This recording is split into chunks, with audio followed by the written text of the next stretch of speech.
একদিন দুই বন্ধু রাস্তা দিয়ে হাঁটছিল। নিজেরা বেশ গল্প করতে করতে তারা চলছিল। তাদের মধ্যে একজন হঠাৎ রাস্তার ধারে টাকায় ভর্তি ব্যাগ দেখতে পেল।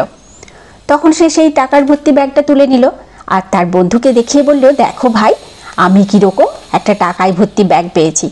সঙ্গে সঙ্গে অন্য বন্ধুটি বলল, এ আবার কেমন কথা ভাই, আমরা দুজনে দিব্যি একসঙ্গে যাচ্ছিলাম, রাস্তার ধারে ওই টাকার ব্যাগ পেলাম, তাহলে আমরা দুজনেই ওই টাকার ব্যাগের মালিকানা পেতে পারি। এক যাত্রায় পৃথক ফল কি হওয়া উচিত? তখন অন্য বন্ধুটি বলল, হ্যালো এভরিওয়ান, চলে এসেছি আমি পাপিয়া আবার বেশ কিছু সুন্দর সুন্দর ভিডিও ক্লিপের সাথে সুন্দর একটি শিক্ষামূলক গল্প নিয়ে। বর্ষা আসতে না আসতেই আমার ব্যালকনিতে কিন্তু বেশ কিছু সুন্দর সুন্দর ফুল ফুটেছে।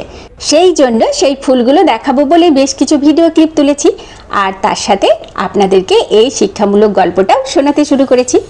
গল্পটা যখন শুরু করেছি তখন সেটা শেষ তো করবই, কিন্তু তার আগে যারা জানো তারা তো জানোই, যারা জানো না তাদের জন্য আমি পাপিয়া, দুর্গাপুর ওয়েস্ট বেঙ্গল থেকে।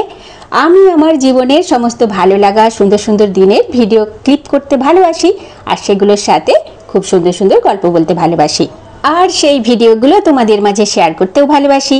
আর সেগুলো দেখে যখন তোমরা ভালো বলো, কমেন্ট করো, লাইক করো, তখন আমার ভীষণ ভালো লাগে। সেই জন্য আমার ভিডিওগুলো দেখে অতি অবশ্যই লাইক কমেন্ট করতে হবে। চলুন এবার শিক্ষামূলক গল্পটির বাকি অংশটি আপনাদেরকে শোনাই।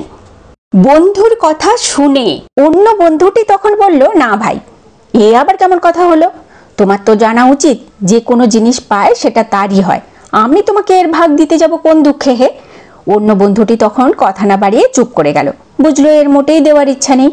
এমন সময় যাদের ওই টাকার ভর্তি ব্যাগ হারিয়ে গেছিল তারা তখন পুলিশ নিয়ে খুঁজতে খুঁজতে সেখানে এসে পৌঁছালো, আর সে যে বন্ধুটির হাতে ওই টাকার ব্যাগটি ধরা ছিল তাকেই চোর বলে পাকড়াও করলো।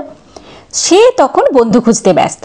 সে তখন তার বন্ধুকে দেখে বলল, দেখো ভাই, আমরা তো এটা চুরি করিনি, তাই না, এটা তো রাস্তার ধারে পড়েছিল, আমরা তো এটা খুঁজে পেয়েছি, আর খুঁজে পেয়ে আমরা এটা তুলে নিয়েছি, এ কি কপাল দেখো তো, আমরা এখন ধরা পড়লাম।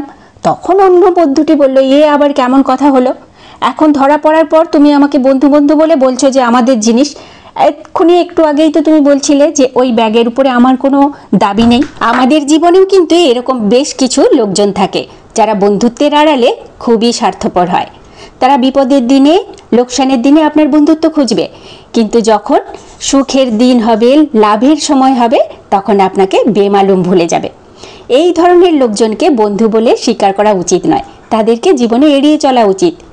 ওই বন্ধুটিও কিন্তু শেষ পর্যন্ত পুলিশের হাত থেকে তাকে বাঁচালো, বলল যে সে চুরি করেনি, পথের ধারে ওই ব্যাগটা তারা খুঁজে পেয়েছিল। কিন্তু সেদিনই তাদের বন্ধুত্বের শেষ দিন হলো। আজকের গল্পটা তো এই পর্যন্তই। আমার ব্যালকনির এই সুন্দর সুন্দর ফুলগুলো আর আজকের এই শিক্ষামূলক গল্পটা আপনাদের কেমন লাগলো অতি অবশ্যই লাইক কমেন্ট করে জানাবেন। আর যদি ভালো লাগে তাহলে আমার এই প্রোফাইলটাকে ফলো দিয়ে অতি অবশ্যই আমার পাশে থাকবেন, আমার তাহলে খুবই ভালো লাগবে। পরবর্তী ভিডিওতে আবার বেশ কিছু সুন্দর সুন্দর ভিডিও ক্লিপের সাথে আবার কিছু সুন্দর সুন্দর গল্প নিয়ে চলে আসবো। আর এখন টাটা, বাই বাই, ভালো থাকবেন সবাই।